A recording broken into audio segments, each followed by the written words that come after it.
Hello friends, मैं आपके सामने गौरव मिगलानी। प्लानिंग का हमारा ये वीडियो नंबर 2 है। इससे पहले की वीडियो में हमने क्या देखा था कि प्लानिंग क्या होती है, उसके फीचर्स क्या होते हैं और सिंपल सिंपल से टॉपिक हमने वो भी देखे थे। इसके बाद हम इस टॉपिक में इस वीडियो में हम क्या बात करने जा रहे हैं कि प्लानिंग के एलिमेंट्स क्या होते हैं, कंपोनेंट कह लीजिए या स्कोप ऑफ प्लानिंग का टॉपिक कह लीजिए। इसके बाद हमने देखना है लिमिटेशंस ऑफ प्लानिंग। फिर इसके बाद हम ये देखने वाले हैं कि प्लानिंग की हमको लिमिटेशन से हमको बाहर कैसे निकलना है, ओवरकम कैसे होना है, इन प्रॉब्लम्स का हमने सामना कैसे करना है।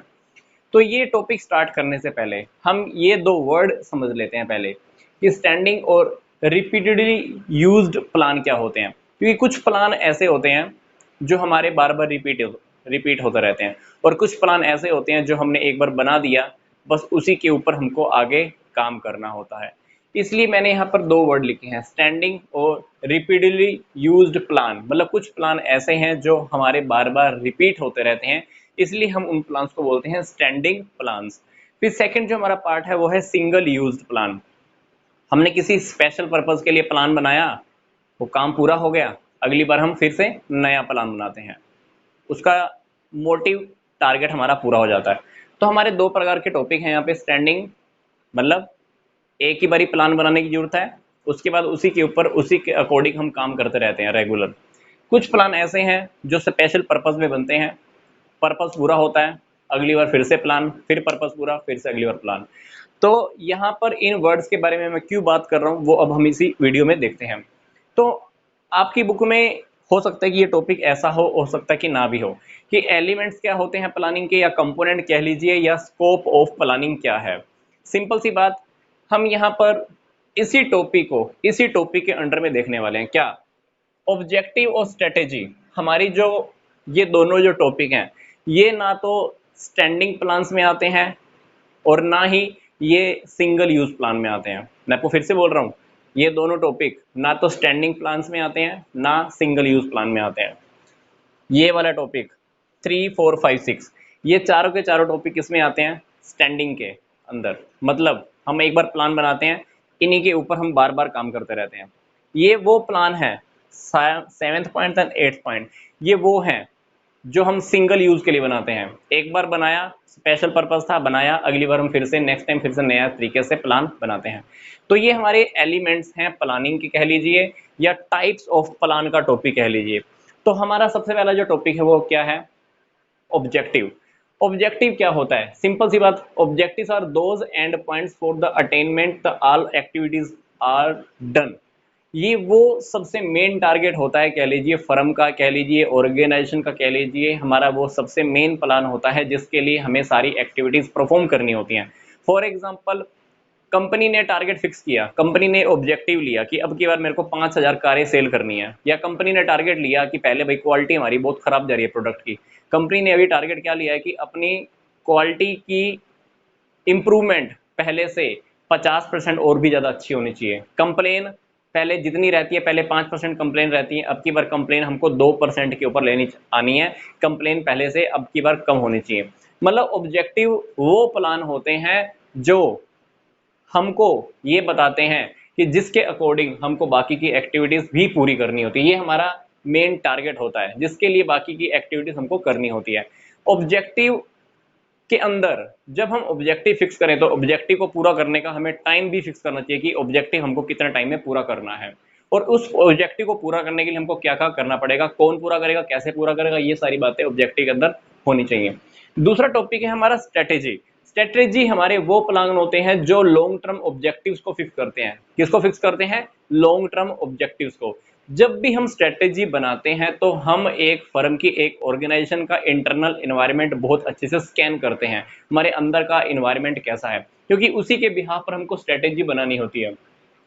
पार्टिकुलर कुछ कोर्स एक्शन बनाए जाते हैं, कुछ स्पेशल कोर्स एक्शन बनाए जाते हैं। फॉर एग्जांपल मैं आपको मिलिट्री की बात करता हूँ। मिलिट्री में मान लो हमको कहीं पर लड़ाई करने जानी है, तो लड़ाई करने से पहले, किसी भी कंट्री से टक्कर लेने से पहले पहले मुझको मेरी खुद की कंट्री का अंदर का एनवायरनमेंट देखना पड़ेगा। क्या मैं उस कंट्री से लड़ने के लायक भी हूँ या नहीं हूँ, क्या मेरे पास इतना कैपेसिटी कैपेबिलिटी है, क्या मैं लड़ पाऊंगा कि नहीं लड़ पाऊंगा। तो स्ट्रेटजी क्या है? स्ट्रेटजी वो है जो लॉन्ग टर्म ऑब्जेक्टिव के लिए होता है, पर उससे पहले हम क्या करते हैं, एक फर्म का इंटरनल जो इन्वायरमेंट होता है हम उसको अच्छे से स्कैन करते हैं। ये ओवरऑल बहुत सारे टॉपिक्स को कवर करता है, स्ट्रेटेजी को कह लीजिए आप। फिर हमारा आता है पॉलिसी। पॉलिसी क्या होता है? पॉलिसी एक जर्नल सी स्टेटमेंट होती हैं जो एम्प्लॉइज के लिए होती हैं, कंपनी में काम करने वाले लोगों के लिए होती हैं, जिसके ऊपर हमको रेगुलर काम करना होता है, जिसके ऊपर हमने एक बार पॉलिसी फिक्स कर दी। हमने एक बार मान लो पॉलिसी फिक्स कर दी, क्या पॉलिसी बनाई कि इस साल हमने सिर्फ कैश सेल करनी है। हमने पर्सनल लोगों के लिए सेल पॉलिसी बना दी, क्या पर्सनल डिपार्टमेंट वालों के लिए भी जितने भी लोग अब की बार अच्छे से काम करेंगे उनको हम इस तरीके से प्रमोशन देने वाले हैं। या हमने एक पॉलिसी बना दी कि अब की बार हमने इस स्टेट से, इस राज्य से बाहर हमने सेल नहीं करनी है। तो ये पॉलिसी है जिसके ऊपर सभी को काम करना ही होगा, जर्नल सी स्टेटमेंट होती है। फिर बात आती है प्रोसीजर क्या होता है। प्रोसीजर किसी भी काम को करने का एक प्रॉपर एग्जैक्ट वे में एक सीक्वेंस होता है, सीक्वेंस फिक्स करता है, वो होता है प्रोसीजर। फॉर एग्जांपल, कस्टमर से हमने पैसा वसूल करना है, हमारी एक सीक्वेंस रहेगी उससे पैसा वसूल करने का। मान लो कोई कस्टमर पैसा देने से मना कर जाता है, हम सीक्वेंस फॉलो करेंगे। उसको पहले, सबसे पहले हम ईमेल लिखेंगे या लेटर लिखेंगे। फिर भी अगर वो जवाब नहीं देता है, हम उसको टेलीफोन करेंगे। टेलीफोन का भी अगर जवाब नहीं देता तो हम और किसी मेथड से उसे जाकर मिलने वाले। फिर भी नहीं देगा तो हम कोई और किसी मेथड से उससे पैसा निकलवाने के एफर्ट करेंगे। मतलब किसी भी काम को करने का जो एक प्रोसेस होती है ना, step by step process, that is called the procedure. Method वो प्लान होते हैं जो किसी काम को करने का एक तरीका बताते हैं। फॉर एग्जाम्पल, किसी भी काम को करने के बहुत सारे मेथड हो सकते हैं, पर हमको वो मेथड यूज करना होता है जो कम से कम खर्चा ले, मैक्सिमम यूटिलाइजेशन दे, मैक्सिमम से मैक्सिमम फायदा दे और कम से कम थकान देने वाला हो। मेथड होता क्या है? हालांकि प्रोसीजर के अंदर काफी सारे स्टेप होते हैं, पर मेथड पूरा का पूरा प्रोसीजर नहीं है। मेथड क्या है? प्रोसीजर के अंदर जितने भी स्टेप होते हैं वो रियलिटी में एक स्टेप के ऊपर काम करने का मेथड बताता है कि हमको किस मेथड के अकॉर्डिंग काम करना है। मेथड क्या बताता है? किसी काम को हमने किस तरीके से करना है, क्योंकि एक काम को करने के काफी सारे मेथड हो सकते हैं, बट हमको सबसे बेस्ट मेथड ही चूज करना होता है ताकि थकान कम से कम हो, खर्चे कम से कम हो, प्रॉफिट मैक्सिमम की ओर जाए। फिर बात आती है रूल्स क्या होते हैं। रूल्स हमको किसी भी ऑर्गेनाइजेशन के अंदर ये बताते हैं कि हमको क्या करना है और क्या नहीं करना चाहिए। रूल्स बहुत स्ट्रिक्ट नेचर के होते हैं। फॉर एग्जांपल, कंपनी ने रूल बना दिया कि कंपनी के अंदर काम करने के टाइम पर या बिल्डिंग के अंदर कोई भी पर्सन स्मोकिंग नहीं करने वाला है, तो ये कंपनी का रूल है, ये सबको मानना पड़ेगा। अब चाहे कंपनी का ओनर है, टॉप लेवल मैनेजमेंट है, चाहे मिडिल लेवल है, चाहे कितना भी बड़ा ऑफिसर क्यों ना हो, उसको ये रूल मानना ही पड़ता है, क्योंकि रूल्स कोई जर्नल गाइडलाइंस नहीं होती हैं। पॉलिसी जर्नल गाइडलाइंस होती हैं, पर रूल्स हमको ये बताता है कि किस सिचुएशन के अंदर क्या करना है और क्या नहीं करना है, स्पेसिफिक सिचुएशन के अंदर हमको क्या रूल फॉलो करने हैं। फिर बात आती है प्रोग्राम। ये प्रोग्राम 7वां और 8वां पॉइंट में आपको बता रहा हूं कि ये सिंगल यूज प्लान के अंदर में आता है, प्रोग्राम्स और बजट। प्रोग्राम्स किसी भी ऑर्गेनाइजेशन के अंदर अलग अलग हो सकते हैं। फॉर एग्जांपल, एक ऑर्गेनाइजेशन का एग्जांपल लेता हूं, उसका सेल्स प्रोग्राम अलग होगा, प्रोडक्शन का प्रोग्राम अलग होगा, ट्रेनिंग का प्रोग्राम अलग होगा, मैनेजमेंट के डेवलपमेंट का प्रोग्राम अलग होगा। तो प्रोग्राम, सिंपल सी बात होती है, किसी काम को करने का एक स्पेशल प्रोग्राम फिक्स किया जाता है। फॉर एग्जांपल, मैंने सेल करनी है, तो सेल करने के लिए एक प्रोग्राम मेरे को प्रोडक्शन का भी बनाना पड़ेगा, परचेज करने का प्रोग्राम बनाना पड़ेगा, है ना, फाइनेंस के लिए एक प्रोग्राम बनाना पड़ेगा। तो ये सारे प्रोग्राम आपस में इंटर रिलेटेड होते हैं। एक बार जब वो टारगेट पूरा हो गया, सेल मेरी हो गई, उससे रिलेटेड जितने भी प्रोग्राम मेरे बने थे वो भी पूरे हो जाएंगे। फिर हम नेक्स्ट किसी टारगेट के लिए फिर अगली बार फिर से वो एक नेक्स्ट वाला हम प्रोग्राम बनाते हैं। तो मतलब प्रोग्राम हमको बार बार बनाने पड़ते हैं, हर टारगेट के लिए एक नया प्रोग्राम। इसी तरह से बजट क्या होता है? बजट एक न्यूमेरिकल टर्म्स के अंदर डिजायर रिजल्ट्स को पाने के लिए एक टारगेट हम फिक्स करते हैं।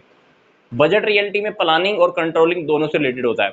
जब आप बजट को बनाते हो, बजट के अंदर क्या होता है? कितना एक्सपेंस होगा, कितनी इनकम होने वाली है, आपका फ्यूचर में कितना रॉ मटेरियल यूज होगा, कितनी लेबर चाहिए, ये सारा बजट के अंदर होता है। एक ऑर्गेनाइजेशन की हम बात कर रहे हैं। बजट जब आप बनाते हो तब वो प्लानिंग के अंडर में आता है। जब आप काम करना शुरू करते हो, that is controlling of A budget. क्योंकि आप बजट के ऊपर जब काम करना स्टार्ट करते हो तो समझ लो कि आप पीछे की ओर देखकर फिर आगे काम कर रहे हो। तब हम स्टैंडर्ड के अकॉर्डिंग ये भी कंपैरिजन करते हैं कि हमारा बजट के अकॉर्डिंग काम हो रहा है कि नहीं हो रहा है, तब वो बजट हमारा कंट्रोलिंग के अंडर में आ जाता है।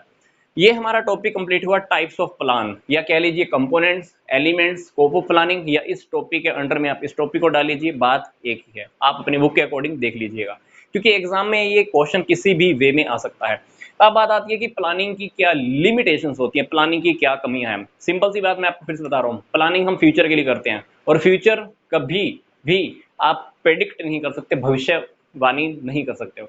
तो पहली बात, अनरिलायबल फोरकास्टिंग। प्लानिंग जब भी हम करते हैं तो भविष्य के ऊपर हम हमेशा विश्वास नहीं कर सकते, क्योंकि भविष्य कभी भी कुछ भी किसी भी तरीके से बदल सकता है। आपने आज प्लानिंग की, मान लो कि हमने सेल करनी है, हो सकता है कल की डेट में कुछ भी हो जाए। मार्च में बहुत सारे स्कूल्स ने, कॉलेजेस ने प्लानिंग किया था, हम अप्रैल में ये करेंगे, मई में ये करेंगे, जून में ये प्रोग्राम करेंगे।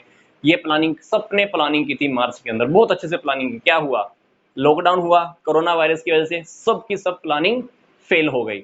तो कहीं ना कहीं प्लानिंग जो हमारी होती है वो अनरिलायबल फोरकास्टिंग होती है, उसके ऊपर हम विश्वास नहीं कर सकते हैं। दूसरी बात, रिस्ट्रिक्शन ऑन क्रिएटिविटी। प्लानिंग के अंदर हम पहले से फिक्स कर देते हैं किसने क्या करना है और किसने क्या नहीं करना।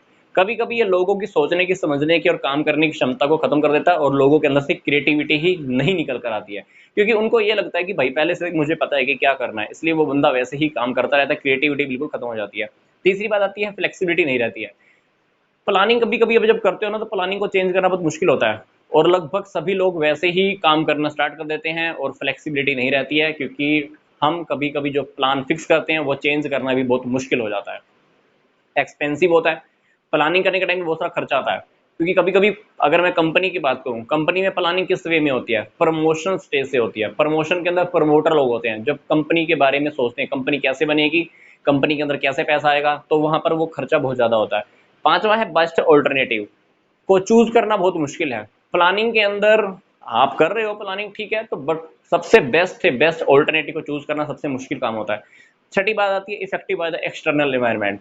प्लानिंग आपने एक ऑर्गेनाइजेशन का इंटरनल इन्वायरमेंट देख के तो कर लिया, पर प्लानिंग आपने की तो फ्यूचर के बाहर के इन्वायरमेंट की वजह से आपकी प्लानिंग फेल भी हो सकती है, क्योंकि बाहर क्या है, गवर्नमेंट बदल सकती है, बाहर क्या है, फैशन में चेंज हो सकता है, बाहर क्या है, टेक्नोलॉजी में चेंज हो सकता है, तो उसकी वजह से आपकी प्लानिंग इफेक्ट हो जाती है, आप फेल भी हो सकते हो। साथ ही बात आती है एडिकेट मेंटल एबिलिटी। जिस भी पर्सन ने प्लानिंग करनी है उसको अच्छी मेंटल एबिलिटी होनी चाहिए, सोचने की, समझने की, काम करने की क्षमता उसके अंदर होनी चाहिए। ब्लूप्रिंट रेडी करना उसको अच्छे से आना चाहिए, आसपास की सारी इंफॉर्मेशन उसके पास होनी चाहिए, तभी वो अच्छे से प्लानिंग कर सकता है। आठवीं बात आती है protest of change in plan. Plan आपने बना लिया, कल की डेट पे मान लो आपको प्लान चेंज करना पड़ता है, तो आपकी ऑर्गेनाइजेशन के लोग कभी कभी उस चेंज होने वाले प्लान का विरोध करते हैं, क्योंकि इंसान का स्वभाव है, जब भी कुछ परिवर्तन आता है तो परिवर्तन का इंसान क्या करता है, विरोध करता है। इसलिए प्लानिंग के अंदर जब भी चेंज करने की जरूरत पड़ती है उसका हम विरोध करते हैं। तो अब बात आती है कि इस प्लानिंग की जो लिमिटेशन है इससे हम बाहर कैसे निकलें। तो बाहर कैसे निकलने का पहला तरीका तो है कि जब भी हमने कोई डाटा कलेक्ट करना है, वो डाटा हमारा प्रॉपर कहीं ना कहीं अच्छे रिसोर्सेज से, कहीं से प्रॉपर यूज, अच्छी जगह से कलेक्ट होना चाहिए, ताकि हम अच्छे से उसके अकॉर्डिंग काम कर सकें। एडिकेट रिसोर्स हमारे पास होना चाहिए जहां से अपने को डाटा कलेक्ट करना है। दूसरी बात, आपको फॉलो करना पड़ेगा MBO, मैनेजमेंट बाय ऑब्जेक्टिव। जब भी आपने प्लानिंग फिक्स की, प्लानिंग के बारे में आप अपने कर्मचारियों को, नीचे वाले डिपार्टमेंट को, सबको बता दो कि हमारी कंपनी का टारगेट ये है, हमारे ऑर्गेनाइजेशन का टारगेट ये है। उनको बता देने से क्या होगा, उनको लगेगा कि मेरी कंपनी मुझे अपना समझती है, वो हर काम में इन्वॉल्व हो जाएंगे, मेंटली प्रिपेयर हो जाएंगे, हर काम को अपना समझ के करना शुरू करते हैं। तो इसको बोलते हैं मैनेजमेंट बाय ऑब्जेक्टिव, सभी को इन्वॉल्व करना स्टार्ट करो।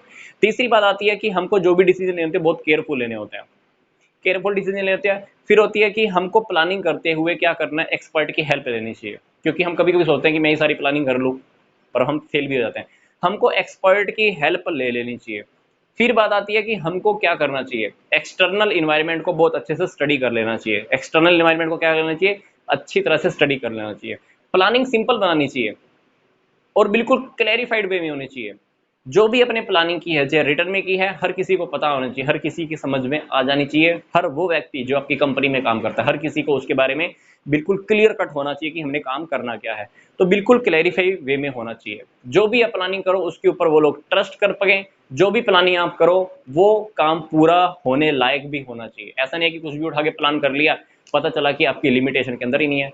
हमने प्लानिंग कर ली कि हमने 20 करोड़ की सेल करनी है, पता चला कि हमारे पास पैसा ही 5 करोड़ है, तो आप कहाँ से सेल कर पाओगे। तो आपको प्लानिंग करने से, अच्छी तरीके से प्लानिंग कैसे करनी है, तो ये टॉपिक भी मैंने आपको बता दिया है। तो इस वीडियो में हमने क्या देखा है, टाइप्स ऑफ प्लान क्या होता है, देन लिमिटेशंस, और इस लिमिटेशन से हमने बाहर कैसे निकलना है। तो इस वीडियो के साथ हमारा ये प्लानिंग का चैप्टर कंप्लीट हो चुका है। तो नेक्स्ट वीडियो में हम फिर से मिलेंगे। तो यहाँ तक का वीडियो देखने के लिए आपका धन्यवाद।